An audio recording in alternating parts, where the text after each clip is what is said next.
우리가 다 함께 은혜 받고자 하는 말씀의 제목은 복음 대신 예수 그리스도, 복음 대신 예수 그리스도라는 제목으로 다 함께 은혜 받기를 원합니다. 평소에 사람이란 어떠한 피조물이라고 생각을 하고 살았습니까? 아마도 대부분의 사람은 참으로 연약한 존재다, 참으로 부족한 그러한 피조물이다라고 생각하리라고 여겨집니다. 사실 그렇습니다. 사람은 무엇 하나 제대로 해결할 만한 그런 역량도 능력도 없습니다. 하나님이 개입하지 아니하시면 해결하지 못하는 그러한 문제들이 비일비재합니다. 사람은 살아가는 동안에 쉴 새 없이 크고 작은 문제와 맞닥뜨립니다. 그리고 그 문제를 해결하려고 동분서주 애쓰고 발을 동동 굴리기도 하고 오만 지혜를 다 짜내기도 하고 때로는 사람을 의지하려고도 하고 오만 가지 그 방법을 동원하지만 앞서 언급했듯이 어떤 문제는 사람이 도무지 해결할 수 없는 문제들도 허다하다는 사실입니다. 지금까지 살아오는 중에 가장 골치 아픈 어려웠던 문제는 무엇이었습니까? 그리고 지금 당면한 가장 큰 문제는 무엇입니까? 문제가 있을지라도 그것을 문제로 여기지 않는, 그 문제는 주님이 해결하시면 해결하시겠거니와 해결하지 않아도 내가 그 문제 밑으로 들어가지 않겠노라고 하는 그러한 강건한, 견고한, 하나님을 신뢰하는 믿음이 있기를 주님의 이름으로 축복합니다. 내가 해결할 수 없는 문제 속에 들어간들, 그 문제가 사라지지 않는다면 나만 손해고 나만 억울한 것 아닙니까? 문제 위에서 사는 저와 여러분이길 원합니다. 그리고 내가 반드시 그 문제를 극복해야 되고 뛰어넘어야 될 문제라고 하면 내가 해결할 수 있는 선이 어디까지인가 라고 하는 것을 분명히 그 확정을 하고 그 나머지는 신속하게 전능하신 하나님께 맡김으로 해결받는 그런 놀라운 은혜가 있기를 바랍니다. 그리고 그것들이 반복되어지기를 주님의 이름으로 축복합니다. 그러면 문제가 닥쳤을 때 이것을 하나님께서 어떻게 해결해 주시는가에 대한 기대감을 갖게 되고 아마 그 문제를 즐길 수 있는 상황까지 이르를 수도 있습니다. 그러나 문제 밑에서 살아가면 계속해서 문제 밑에서 평생을 살아갈 수 있습니다. 그러다가 그 문제에 삼킬 수가 있습니다. 앞으로 우리에게 주신 그 남은 생애가 있습니다. 사탄은 끊임없이 문제를 유발시키고 아니면 우리가 시행착오로 판단 미스로 우리가 문제를 만들어낼 수 있습니다. 그래서 어떤 문제는 회개함으로 문제가 해결되어지기도 하고 내가 만들어낸 문제가 아니면 하나님께서 도우셔서 그 문제들을 해결받도록 하나님 역사하실 줄로 믿습니다. 많은 경우에 사람들이 이제 나 몰라라 하는 그런 지경도 있습니다. 이렇게 저렇게 애쓰고 노력하다가 안 되니까 에라, 될 대로 되라 라고 하는 그 문제 해결 방식은 옳은 방법이 아닙니다. 어떤 문제든지 하늘과 땅의 모든 권세를 가지고 계신 우리 주님께 가지고 나아가서 그 문제 해결을 받는 그것이 최선의 방법이요 지혜로운 방법인 줄로 믿습니다. 근데 이 시대에 너무도 많은 사람들이 주님을 배제시킨 채 문제를 해결하려고 하다 보니까 문제를 더 오히려 키우는, 문제를 확대 재생산하는 경우들도 많이 있습니다. 어떤 문제든지 문제가 닥치면 기도해야 됩니다. 내가 회개해야 될 문제입니다. 주님께 어떤 말씀을 가지고 나아가서 이 문제 해결을 의뢰할 것입니까? 근데 성경에는 디테일하게 문제의 유형을 말씀을 안 해도 너희의 모든 짐을 주께 맡기라 그랬습니다. 짐도 문제입니다. 짐이라고 느껴지고 문제라고 느껴지면 주님께 맡기시면 그 주님께서 우리의 짐을 우리의 문제를 맡아주시리라고 믿습니다. 사람은 정말로 많은 문제에 둘러싸여서 살아갑니다. 우리에게 둘러싸여 있는 문제들을 스스로 해결하려고 하는 그 시도를 멈춰야 됩니다. 가장 큰 문제는 내가 해결할 수 없는 문제를 끌어안고 전전긍긍하면서 해결하려고 시도하는 자체가 가장 큰 문제고, 그 다음에 문제에 대한 그 태도 중에서 두 번째 문제는 무엇이냐? 문제가 왜 생겼는지, 문제의 유형이 뭔지 모르면서 문제를 해결하려고 나서는 겁니다. 그래서 이 문제가 왜 왔는지, 하나님께서 나를 연단시키고 훈련하고 빚으시기 위해서 잠깐 그 문제를 허락하신 것인지, 내가 실수나 시행착오로 생긴 문제인지, 사탄이 내게 허락한 문제인지 우리가 분별을 할 수 있어야 됩니다. 그러면 그 문제를 빠르게 신속하게 해결할 수 있는 그런 지혜를 얻을 수 있는데, 이 문제 저 문제 모든 문제를 그냥 아무 생각 없이 해결하려고 그렇게 접근해 나가는 것이 가장 큰 문제입니다. 문제가 해결되지 않는 이유입니다. 누구에게나 문제는 생깁니다. 그러나 문제에 대한 해결 방법에 차이가 있기 때문에 어떤 사람은 신속하게 문제가 해결되어지고 혹은 문제 위에서 살아가고, 어떤 사람은 문제 밑에서 전전긍긍하면서 굉장히 힘들어서 곧 쓰러지고 넘어지기 직전으로 살아가는 유형의 사람들도 있습니다. 동일한 문제인데도 불구하고 반응의 차이가 있고 해결의 그 접근 방법의 차이가 있기 때문에 그렇습니다. 오늘의 말씀은 이러한 것들을 총망라해서 우리가 접근할 수 있는 그런 놀라운 복음의 말씀입니다. 복음이라는 무엇입니까? 기쁜 소식 아닙니까? 우리가 끌어안고 있는 대표적인 큰 두 가지 문제가 있습니다. 그거 첫 번째 하나는 죄와 죽음의 문제예요. 두 번째는 이 땅에서 살아가는데 어떻게 함으로 잘 살고 행복하고 풍성하게 살 것인지의 문제입니다. 그것 때문에 지금도 사람들이 공부하기도 하고 경제활동도 하고 결혼생활도 하고 취미활동도 하고 여러 가지 노력을 경주하고 수고하고 땀 흘리는 이유가 정말로 행복하게 살기 위해서 그러는 것 아닙니까? 그러니까 인류의 문제는 두 가지 문제를 해결하기 위해서 애쓰는 겁니다. 모든 종교도 죽음의 문제, 죄 문제를 해결하려고 종교를 갖는 것 아닙니까? 그래서 오늘 이 말씀은 예수 그리스도만이 이 문제의 유일한 해결자라고 하는 것을 우리가 발견하고 깨달아야 된다고 믿습니다. 우리가 오늘 본문을 조금 뛰어넘어서 14장으로 가면 6절에 예수님이 직접 자신에 대해 당신께서 그렇게 말씀하셨습니다. 내가 곧 유일한 길이요 유일한 진리요 유일한 생명이다. 이 말은 우리 인류가 살아가는 데 있어서 유일한 삶의 방법이요 길이요 유일한 생명의 원인이요 생명의 주체가 되신다라는 겁니다. 오늘도 예수님이 9절에서 그렇게 말씀하고 있습니다. 나로 말미암아 구원을 받고 또는 들어가며 나오며 꼴을 얻으리라. 그러면서 이것을 9절의 말씀을 10절에서 설명하고 있습니다. 내가 온 것은 양으로 생명을 얻게 하고 구원을 받는 것은 생명을 얻는 것이다. 우리 인류의 고질적인 문제인 죄와 죽음의 문제를 해결해 줄 수 있는 유일한 역할을 하고자 예수님이 오셨다는 얘기예요.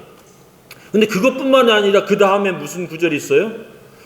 더 풍성히 얻게 하려 하는 것이다. 우리가 쉬운 말로 하면 구원을 받고 행복자로 살아가도록 하기 위해서 예수님이 오셨다는 거예요. 딱 두 가지 일을 위해서. 그러니까 우리 두 가지 일이란 두 가지 우리가 해결해야 될 문제인데 그것은 우리 스스로가 해결할 범위의 문제가 아니고 예수님만이 해결하실 수 있다. 예수님만이 우리의 구원자다. 예수님만이 우리의 풍성한 삶을 살도록 하는 그런 원인이요, 권세요, 왕이요, 구세주라는 사실입니다. 그런데 우리가 이 말씀을 주목해서 보면 굉장히 쉽습니다. 그 더 풍성히 얻게 하려는 방법이 뭐냐? 무엇이에요? 꼴을 얻는 거다. 말씀을 통해서 더 풍성한 삶을 결정한다. 풍성한 삶을 살아가는 유일한 근거요 방법이 하나님의 말씀, 영의 양식을 통해서 이루어진다는 사실입니다. 그러니까 그리스도인이라고 하면서, 예수 믿는다라고 하면서, 구원받았다라고 하면서 행복하지 못하다, 해결할 수 없는 온갖 문제에 결박되어서 그 굴레 속에서 살아간다 라고 하면 그 이유는, 그 원인은, 그는 믿기는 믿는데 하나님 말씀과 동떨어져 살고 있다라고 하는 것을 우리가 이 말씀을 통해서 살펴볼 수 있다는 사실입니다. 그러니까 말씀을 떠나서는 더 풍성한 삶은 기대할 수 없다. 그런데 오늘날 너무도 많은 사람들이 믿기만 믿는다라고 하면서 말씀을 제쳐놓고, 말씀을 등한히 하면서, 말씀을 멸시하고 무관심하면서 그 결과인 더 풍성히 얻으려고 하는 그러한 얄팍한 생각을 가지고 신앙생활을 하기 때문에 더 풍성히 얻게 하려고 하신 예수님의 의도에 해당되지 않는 경우들이 많이 있습니다. 그러한 언밸런스한 삶, 그러한 모순된 삶에서 벗어나시길 주님의 이름으로 축복합니다. 생명을 얻고 더 풍성히 얻게 하려 하시는 하나님의 의도에 해당되어져야 된다고 믿습니다. 그래서 도둑이 오는 것, 사탄 마귀는 죽이고 멸망시키려는 것이요, 이렇게 생명을 얻고 더 풍성히 얻게 하려는 것을 방해하고 온갖 그 도전을 일삼는다는 사실입니다. 그래서 많은 사람들이 속아 넘어가는 거예요. 말씀 안에서 행복이 있고, 말씀 안에서 문제가 해결이 되어지고, 말씀 안에서 더 풍성한 삶이 보장되어져 있는데, 말씀 바깥에서 아무리 노력하고 애쓰고 발버둥 친들 행복할 수 없다는 사실입니다.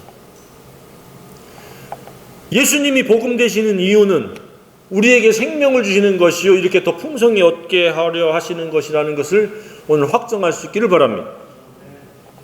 예수님은 그냥 복음이 아닙니다. 그냥 기쁜 소식이 아닙니다. 그냥 문제 해결자가 아닙니다. 우리에게 영원한 생명을 주시는 분입니다. 그래서 예수님은 자신을 그렇게 첫 번째 표현하고 있습니다. 나는 양의 문이다. 양이 생명을 얻으려면 예수님을 통과를 해야 된다는 겁니다. 믿어야 된다는 겁니다. 그분 안에 들어가야 된다는 이야기입니다. 예수님만이 유일한 생명을 얻을 수 있는 통로가 된다는 사실입니다. 저와 여러분은 하나님의 은혜로 예수님을 구주로 영접하고 예수님 안에 거할 수 있게 되어진 줄로 확신합니다. 이것은 양들의 거처가 되신다는 의미입니다. 예수님만이 우리의 생명을 보존해 줄 수 있는, 영생을 줄 수 있는 피난처시요 산성이시요 안전지대가 되신다는 사실입니다. 예수님이 없으면 양들은 도둑에게, 이리에게 삼키움바 될 수밖에 없다는 사실입니다. 우리는 예수 안에 머물기를 원합니다. 양들의 문입니다. 반드시 예수님 안으로 들어가야 돼요. 그것은 어려운 것도 힘든 것도 아닌 믿는 겁니다. 아들을 영접하는 자, 곧 그 이름을 믿는 자들에게는 하나님의 자녀가 되는 권세를 주신다고 말씀하셨습니다. 양의 문에 들어가는 방법은 복잡하지 않습니다. 예수 그리스도가 나의 목자다, 선한 목자다 라고 하는 것을 깨닫고 그분을 믿는 겁니다. 그러면 우리는 그 양의 문을 통과해서 예수 안에, 예수님인 우리의 거처가 되시는 겁니다. 사탄 마귀가 아무리 우리를 죽이려고 해도, 멸망시키려고 해도 예수 안에 있기 때문에 우리를 건드릴 수 없는 이러한 안전지대, 모든 죽이고 멸망시키려는 문제 속에서부터 우리는 벗어날 수 있는 줄로 생각합니다. 양의 문이란 예수 그리스도가 복음됨을 깨닫고 믿음으로 예수 안으로 들어가는 겁니다. 많은 사람들이 예수를 거부합니다. 그리고 여전히 자기의 그 노력과 수고로 행복하려고 시도합니다. 그래서 일부분 속습니다. 노력하니까 뭔가 얻어지는 것 같고, 애쓰고 땀 흘리니까 뭔가 만족시켜주는 것처럼 착각하는 일들이 일어납니다. 그게 신체를 만족시키는 겁니다. 나가서 일을 해서 돈을 벌어서 맛있는 거 사 먹으니까 그게 행복인 줄 아는데, 그것은 일부분의 행복이요 상대적인 행복입니다. 사람은 영과 혼과 육의 피조물입니다. 육에 만족한다고 그 사람이 전부가 행복할 수는 없는 겁니다. 먹고 있는 그 순간 그 찰나만이 행복한 것이지, 내면 세계가 평안하고 내면 세계가 깨끗하고 내면 세계가 즐겁고 기쁘지 아니하면 그 사람의 행복은 제한적인 상대적인 행복입니다. 그런데 많은 사람들이 그런 찰나적이고 육신적인 아주 부분적인 그 행복에 빠져가지고 그것을 조금 더 확대시키려고 애쓰고 노력하면서 빠져나오지 못하는 경우가 있는데, 모든 사람들이 예수님을 알게 되고 양의 문 되신 그 예수님 안에 거해야만 된다고 생각이 되어집니다. 아니면 그들은 행복할 수 없습니다. 그리고 영원한 생명을 얻을 수도 없습니다. 두 번째로 예수님이 왜 복음 되시는가? 양들의 유일한 꼴이 되시기 때문에 그렇습니다. 여러 먹거리 중에 하나가 아니라 유일한 먹거리가 예수님이요, 예수님은 말씀으로 먼저 계셨던 분입니다. 그래서 말씀을 통해서만이 양들이 풍성한 삶을 살아가고 행복한 삶을 영위할 수 있다는 사실입니다. 이 점을 꼭 우리는 기억을 해야 됩니다.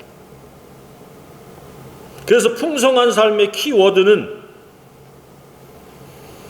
나로 말미암아 들어가며 나오며 꼴을 얻는 겁니다. 하나님의 말씀을 통해서 나의 내면 세계를 들여다볼 수 있고, 나로 말미암아 그 더럽고 악한 것들을 몰아내고 깨끗이 씻김을 받고 영적으로 충만한 가운데 살아갈 때 우리는 비로소 온전한 행복자가 되어진다고 믿습니다. 이러한 양의 꼴들이 되시는 예수님의 말씀에 상대적인 그러한 비중을 두지 아니하고 절대적인 비중을 둘 수 있기를 주님의 이름으로 축복합니다. 한 끼의 식사는 절대적인 비중을 둡니다. 사람들이 안 먹으면 큰일 날 것처럼 끼니를 챙겨 먹으면서 하나님의 말씀은 먹어도 되고 안 먹어도 되고 읽어도 되고 안 읽어도 되고 묵상해도 되고 안 묵상해도 되고 라고 하는 비중을 두는 것을 볼 때 참으로 안타깝습니다. 그것을 바꿀 수 있기를 바랍니다. 한 끼 밥은 안 먹어도 내가 하나님의 말씀을 안 먹으면 죽는다. 실제로 죽지는 않지만 내 영혼이 죽은 것과 다를 바가 없으니까 비틀거리고 메말라지고 상한 갈대처럼 꺼져가는 등불처럼 될 수밖에 없기 때문에 말씀을 기필코 먹어야 되겠다라고 하는 우선순위, 그리고 절대시할 수 있는 그런 말씀에 대한 그 사랑과 경외심을 갖기를 바랍니다. 그러면 나머지 먹을 것도 풍성하게 좋은 것들로 채워지고 따라오리라고 저는 믿습니다. 이 순서를 뒤바꾸고 살아가니까 엉망진창이 되어진 겁니다.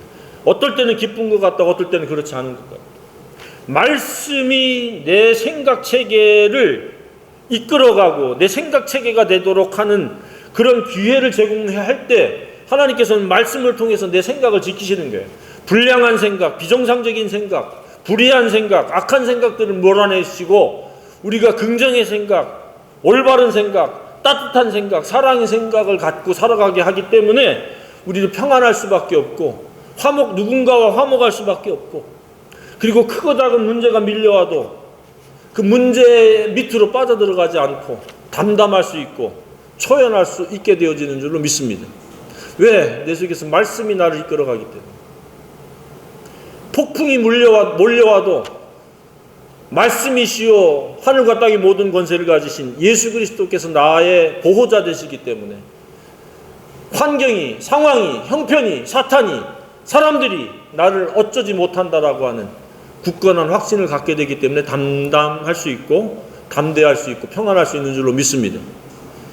그렇게 그 상대적인 일부분 것들 때문에 휘둘릴 필요가 전혀 없는 게 예수 안에서의 삶이요, 예수님께서 생명을 얻게 하고 더 풍성을 얻게 하신다라고 하는 그 책임을 지시기 때문에 이 말씀에 대해서 우리 주님은 책임을 지시고 그렇게 이루어 가시기 때문에 그렇게 믿기만 하고 그렇게 맡기기만 하면 그렇게 누릴 수 있다고 믿습니다.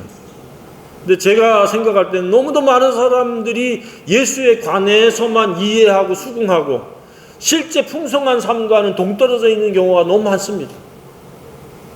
풍성한 삶을 방해하는 것이 무엇이 있습니까?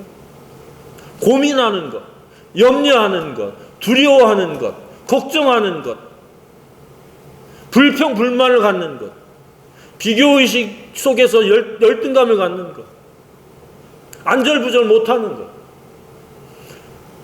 그리고 조금 더 나아가서는 크고 작은 질병들을 계속 이렇게 떠나보내지 못하고 삶을 어렵게 힘들게 무겁게 하는 것들을 계속 어깨에다가 짊어지고 살아가는 그런 경우의 사람들도 많이 있습니다. 하나님의 뜻이 아닙니다. 하나님은 무엇이에요? 구원을 받고 즉 생명을 얻고 더 풍성히 얻는 것이 하나님의 절대적인 뜻인 줄로 믿습니다. 그러니까 풍성히 살지 못하는 이유가 무엇인지를 빨리 파악해야 되는데 그것이 하나님 말씀을 등한히 하기 때문이라는 사실입니다. 그렇기 때문에 감당하지 못할 그러한 많은 시련들과 불행과 곤고와 고통이 따르는 겁니다. 재앙이 따르는 겁니다. 때로는 징계가 따르는 겁니다. 잠깐 동안에 우리의 풍성한 삶이 도전받을 수는 있어도 계속해서 풍성한 삶을 살지 못하는 것은 결코 하나님의 뜻이 아니라는 겁니다. 내가 무언가 잘못하고 있다는 사실입니다. 그 핵심은 하나님의 말씀으로부터 벗어나서 살아간다는 이야기입니다. 앞으로 문제가 닥치면 내가 하나님 말씀과 어떤 관계인가를 살펴보시면 금방 알아차릴 수 있습니다. 거의 10중 8구 틀림없이 말씀과 멀어져서 살아가는 겁니다. 환경에 의해서든지 바쁜 일 핑계가 됐든지 여러 가지 이유와 변명과 합리화시키고 정당화시킬 일들이 있겠지만 그것은 내 쪽에서의 정당화지 하나님 쪽에서는 정당화가 되지 않습니다. 마르다처럼 바쁘게 일하면서 살아가면 말씀은 등한이 됩니다. 때때로 일을 갖다 잠시 멈추는 한이 있어도 말씀에 집중하고 말씀에 우선할 수 있기를 바랍니다. 그러면 풍성한 삶은 보장되어지고 그게 실제로 누릴 수 있다고 믿습니다. 풍성한 삶이라고 하는 것은 화려한 이벤트가 따르고 내가 원하는 대로 막 세상이 움직여지는 것이 풍성한 삶이 아닙니다. 평안해야 되고 건강해야 되고 하는 일이 순적하게 진행되어져 나가는 겁니다. 그래서 영혼이 잘 되면 생명을 얻으면 범사가 잘 되고 육체가 건강한 것이 이게 한 세트가 돼야 됩니다. 분명히 구원받았고 생명을 얻었는데 범사가 잘 안 되고 건강하지 못한 것은 무언가 중간에서 문제가 생겼는데 그게 말씀에 대한 태도가 잘못됐거나 말씀에 대한 우선순위가 잘못되었거나 상대적인 것이 이 말씀보다 더 절대화되어져 있기 때문일 가능성이 매우 높습니다. 빨리 회개하고 말씀으로부터 내 삶을 펼쳐나가는 그런 우선순위를 가져야 되는 겁니다. 예수님은 왜 복음 되시는가? 그분은 우리에게 선한 목자이기 때문에 그분이 우리에게 기쁜 소식이요 복음이요 문제 해결자임을 우리가 알 수 있습니다. 그냥 선한 목자가 아니라 자신의 몸을 속죄의 제물로 내어주신 선한 목자입니다. 어떤 목자가 자기 목숨을 내어줍니까? 우리 예수님이 유일하게 이 세상의 모든 종교 창시자들도 이런저런 철학을 설파했지 자기 목숨을 희생한 그러한 종교 창시자는 없습니다. 예수님만이 십자가에서 우리를 위한 속죄의 제물이 되신 착한 목자, 선한 목자, 영원한 목자이신 줄로 믿습니다. 그분 안에서 우리는 생명을 얻어야 되고 그분 안에서 우리는 그분 말씀을 통해서 우리는 더 풍성한 삶을 영위를 해야 됩니다.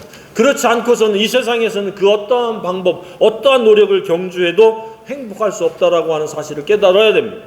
그랬을 때 우리가 복음을 전하는 일에 있어서도 주저주저하지 않고 쭈삣거리지 않고 복음을 전할 수 있습니다. 왜? 예수님이 유일한 생명이기 때문에.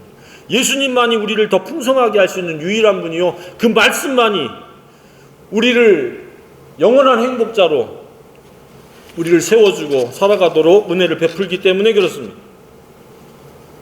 그리고 그 예수님은 선한 목자인데 일시적으로 한두 번만 선한 목자가 아니라 어제나 오늘이나 영원토록 변치 않는 한결같으신 선한 목자라는 사실입니다. 사람은 변덕이 있습니다. 사람은 그림자가 있습니다. 실체가 있고 실체가 아닌 비본질이 있습니다. 우리 예수님은 회전하는 그림자가 없으신, 우리를 행복하게 하시기 위해서 모든 좋은 것들의 원인이요 공급자가 되심을 우리가 알아야 됩니다. 예수님은 우리를 죄에서 구원하실 분이기 때문에 복음이시고, 예수님은 하나님과 우리와 함께 하심을, 영원히 함께 하시는 임마누엘이 되시기 때문에 복음이시고,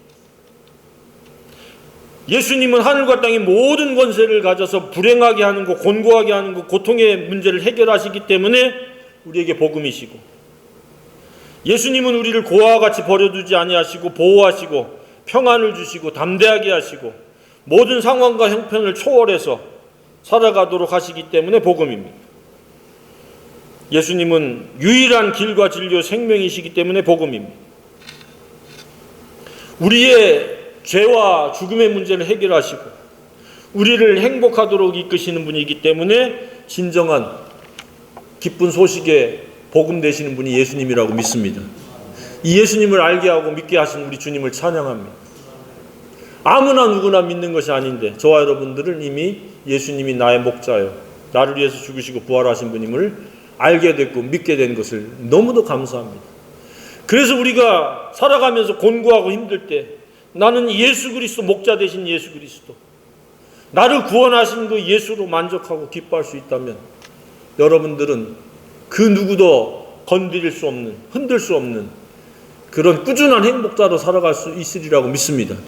그 예수가 희미하고 예수가 부불명하고 예수가 그냥 관념적이고 지식적인 존재이기 때문에 그 예수로부터 누리는 그 놀라운 벅찬 감격과 감동이 제한되어 있는 겁니다. 그래서 여기 성경에 보면은 나는 선한 목자라 14절에 나는 내 양을 알고 양도 나를 아는 것은 인격적인 관계를 맺고 그분과 지속적인 소통이 이루어지고 커뮤니케이션이 이루어지면서 살아갈 수 있을 때 우리는 세상이 알지 못하는 더 풍성한 행복자, 더 모든 일이 잘 되는 행복자, 영과 혼과 육이 흠없이 점없이 건강한 행복자로 살아갈 수 있는 줄로 믿습니다. 그분을 더 알아가고 더 닮아가고 그분이 나를 알고 내가 그분을 아는 그런 인격적인 관계를 계속 이어갈 수 있기를 주님의 이름으로 축복합니다. 엉뚱한 데서 다른 것으로 행복을 찾지 않기를 바랍니다. 예수 안에서 말씀으로 행복을 찾고 행복을 누릴 수 있는 저와 여러분이기를 간절히 소망합니다.